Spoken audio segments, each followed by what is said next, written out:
Hey guys, back to my YouTube channel. আবার নিয়ে চলে এলাম তোমাদের সামনে ছোট্ট একটা ভিডিও। আজকের ভিডিওটা হবে একটু অন্য ধরনের ভিডিওটা। আজকের বেশি লং টাইম নেব না, আজকে শুধু জাস্ট গুরুত্বপূর্ণ কটা কথা বলবো।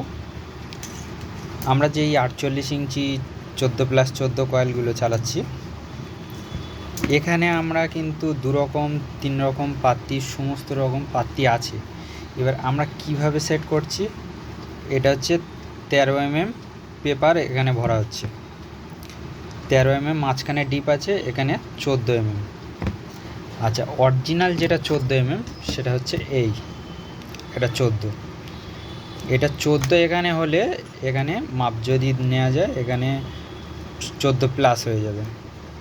এবার পাত্তি আমরা, এটা হচ্ছে পুরাতন পাত্তি, তাহলে এটা কি হয় যে অনেক সময় পাত্তিগুলো চড় সোজা করতে গেলে একটু টেরামেকা হলে এখানে কিন্তু গ্যান্ডিংয়ের জন্য সেটাকে ফুলে থাকে, সেই জন্য করে এখানে 14 mm আসে। কিন্তু এখানে যদি সলিড মাপা যায় রিপিটের কাছে, তাহলে এটা 13 mm।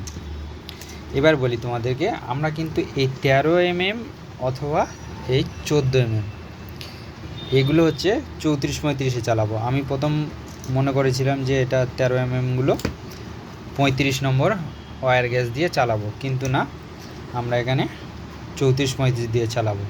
এবার তোমাদের আর একটা জিনিস দেখানো পরে আমি এর ডেটাটাকে বলছি আস্তে আস্তে করে। এই যে জিনিসটাকে তোমরা ফলো রাখবে, এটাকে বলা হয় লং গ্যাপ। এই যে গ্যাপটা, এটাকে বলা হয় লং গ্যাপ। এটাকে পেপার কাটতে লাগে না, এটা 13-28 ভরা যায়।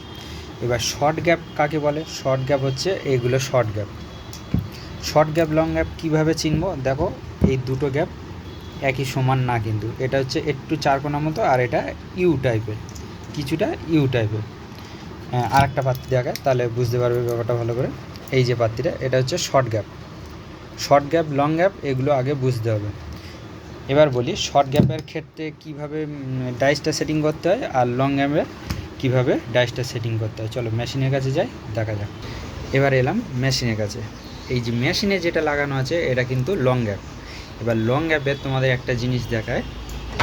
লং গ্যাপের ক্ষেত্রে কিন্তু এখানে যে আমি একটা কাগজের চিপ লাগানো হয়, কাগজের চিপটা হচ্ছে এটা কিন্তু শর্ট গ্যাপে যখন আমরা কয়েলটা চালাবো, তখন এখানে কাগজটা এইভাবে আটা দিয়ে এইভাবে আটকে দেবো, তাহলে কিন্তু ঠিকঠাকভাবে পারফেক্টভাবে কয়েল আসবে, ঠিক আছে। আর লং গ্যাপের ক্ষেত্রে এই কাগজটাকে আমরা এখান থেকে হটিয়ে দেবো, তাহলে কিন্তু কয়েলটা খুব সুন্দর হবে। এরকম সেটিংগুলো অবশ্যই শিখে রাখবে, কাজে লাগবে। এবার আসি তোমাদেরকে ডেটাটা দেখায়, মেশিনের ডেটাটা দেখায়। আমি এখানে টার্ন সেটিং করেছি 340, এখানে আসছে 379। এখানে আমি 60-80 টান দিয়ে চালাবো এই কয়েলগুলো, 48 14+14 কয়েলগুলো। চলো কীভাবে চালাচ্ছি, 2-1 কয়েল দেখিয়ে দিই। এটা আমি বলি, এটা ফার্স্ট কয়েল, আর এই লাল বাটনটা যখন চলবে, এটা হচ্ছে সেকেন্ড কয়েল মানে এইভাবে ঘুরবে। আর ফার্স্ট কয়েল হলে এখানে এই বাটনটা চলবে। চলো সেকেন্ড কয়েলটা,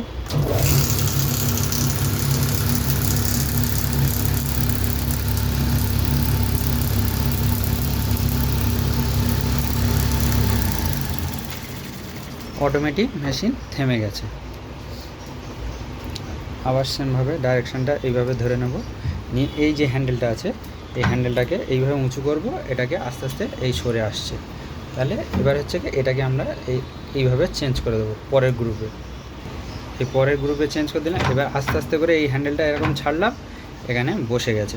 আবার এখানে হাত দিতেও পারো, নাও দিতে পারো। এটাকে আবার সেকেন্ড কয়েলে লাল বাটনটা টিপেছে, ফার্স্ট কয়েলে সবুজ বাটনটা।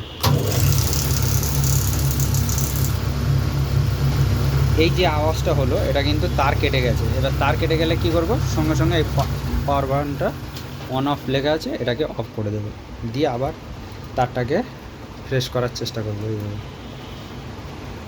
তোমাদেরকে আরেকটা টিপস শিখেছি। এই যে তারটা কেটে গেছে, এই তারটাকে আমরা এখন লাগিয়ে দিয়েছি, দিয়ে 1-2 টান এরকম ফলস ঘুরিয়ে দেবো, দিয়ে মিটারটাকে 0 করে দেবো। এবার এই যে এতগুলো তার ঢুকেছে, এটা আন্দাজ করব কত, এখানে ধরে নেব, ধরো 70-80 ধরে নেব, আন্দাজ করে 70-80 ধরে নেবো, ফের আবার এটা অন করে দিলাম, দিয়ে সুইচ টিপে দিলাম। এইবার আমি এই যে 70-80 টান এখানে ঢুকে গেছে, এটাকে আমরা বন্ধ করবো কোথায়, এখানে বন্ধ করে দিলাম, একটু আগে থেকে বন্ধ করে দিলাম, তাহলে হচ্ছে আন্দাজ। এবার 2-10 টান হেরফের হলেও কোনো সমস্যা নেই, ওতে ভয় পাওয়ার কোনো দরকার নেই, ঠিক আছে। এইভাবে তাহলে আমরা কয়েলগুলো অবশ্যই চালাবো। এইসব টিপসগুলো অবশ্যই শিখে রাখবে। আর এই চ্যানেলে যদি কেউ নতুন হয়ে থাকো, চ্যানেলটা সাবস্ক্রাইব করে পাশে থাকা বেল আইকনটি অবশ্যই বাজিয়ে দেবেন। আর যারা যারা এখনও ভিডিওগুলো লাইক করোনি, প্লিজ লাইক করে দেবে, আর একে অপরকে শেয়ার করার চেষ্টা করবে বেশি বেশি করে। এবার তোমাদের এই শর্ট গ্যাপ লং গ্যাপ তো তোমাদেরকে দেখালাম, তোমাদের যেটা দেখাবো সেটা হচ্ছে গিয়ে একটা অন্য ধরনের প্যাঁচের কয়েল, যেটাকে বলা হয় ইউ গ্যাপ। এটাকে বলা হয় ইউ গ্যাপ, অবশ্যই গ্যাপগুলো মনে রাখবে। এগুলো হচ্ছে ইউ গ্যাপের প্যাঁচ কয়েল, ঠিক আছে। আর একটা ইউ গ্যাপের তোমাদেরকে পাত্তি দেখায়, সেটা হচ্ছে অনেক বড় ভারী বডির পাত্তি, ঠিক আছে। দেখাচ্ছি, দেখিয়ে বলে দিই। ইউ গ্যাপ বড় পাত্তি, এটা 56 ইঞ্চি ব্লেড লাগে এখানে। এর পাত্তির থিকনেস কিন্তু 14, এই যে থিকনেসটা এটা হচ্ছে 14 mm। আর এখানে হচ্ছে গিয়ে এর যে ব্লেড ক্যাপাসিটি, এটা হচ্ছে 56 ইঞ্চি ব্লেড ক্যাপাসিটি। আর এটাও ইউ গ্যাপ। আর এটা টান দিতে গেলে এর ডেটাটা আমি যদি সম্ভব হয় ডেটা দেওয়ার চেষ্টা করব। তার আগে বলি এর ডেটা হচ্ছে 35 নম্বর ওয়্যার গেজ, 35 নম্বরে দিচ্ছি 380, আর রানিং কয়েলে দেব 34 নম্বরে 360, ঠিক আছে। 20 টান তফাৎ রাখছি। আর যেগুলো গ্যাপ ছোট বা কোনো ক্ষেত্রে দেখা যাচ্ছে, তখন হচ্ছে 50 দিলেও কোনো সমস্যা নেই, ঠিক আছে। এই ছিল। আর আমাদের মালগুলো স্টক করে রেখেছি কিভাবে তোমাদেরকে দেখাই। আর একটা জিনিস, এই যে স্টক করে মালগুলো রেখেছি, এগুলো কিন্তু ভান্ডিশ করা, ভান্ডিশগুলো শুকিয়ে নিলে তাহলে কিন্তু কয়েলটা অনেক টেকসই হয়, লংজিভিটি হয়। আর এখানে হচ্ছে আর কোম্পানির তার আছে, সাবমার্সিবল তার শ্রমিকের। এখানে দেখছো মিক্সারের ফিল কয়েল, তোমার হচ্ছে এপি কয়েলের কয়েল, এখানে ফারাটা কয়েল।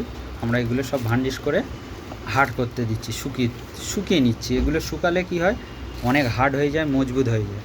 আর এবার আসি এখানে সিলিং কয়েলগুলো সেমভাবে এরকম পদ্ধতিতে রাখা হয়। যত শুকিয়ে নেবে তত হচ্ছে গিয়ে ভালো, কয়েলটা ভাইব্রেশন কম হয়, লংজিভিটি বেশি হয়। এটা কিন্তু 36 mm, এটা হচ্ছে 36 হাই স্পিড। আর এটা দেখছো চিমনি কয়েল, এখানে চিমনি মোটা কয়েল, সব এগুলো সব মানে ভান্ডিশ করে সব হার্ড করতে দেওয়া হয়েছে, এগুলোকে পরে ফিটিং হবে। চলো, এই ছিল আজকের ভিডিও, আবার আসবো নেক্সট ভিডিওতে।